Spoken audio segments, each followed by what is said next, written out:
So if today there is a problem of the recrudescence of intolerant religion, this is not a problem that liberalism can resolve, but rather a problem that liberalism tends to engender.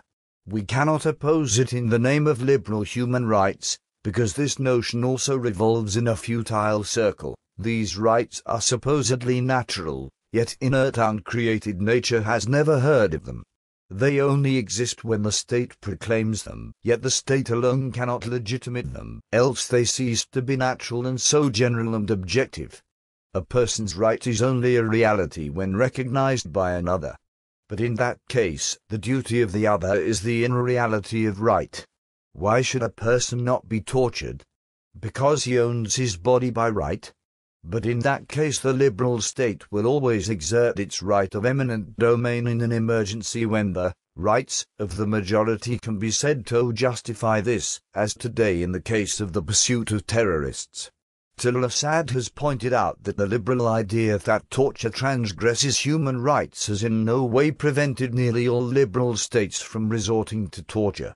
The real difference from non-liberal states is that they torture in secret.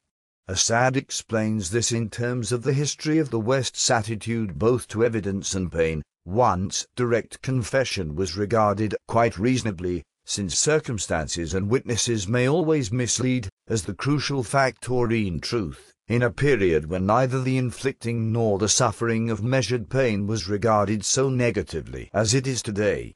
From the Enlightenment onwards, though, increased horror of pain and its exhibition in an era now more confined to notions of imminent and palpable happiness, was conjoined with a greater trust, linked to an empiricist sensibility in circumstantial evidence, a trust which then and ever since has, in fact, led to horrendous miscarriages of justice.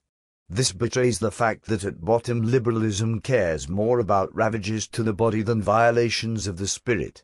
The former nevertheless, as Assad so precisely notes, are still admitted, and in fact on an unparalleled scale where they can be quantified and made part of a utilitarian calculus. Thus reasons of state in modernity have permitted massive civilian casualties in war, and continue to permit for the same reason torture in secret, and now in the open.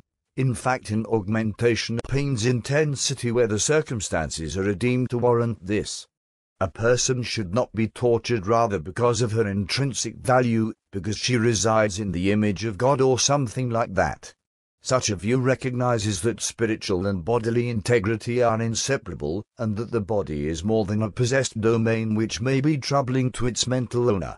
For the former view the body confesses as much as the mind, and therefore must not be violated, for the sake of truth as well as mercy.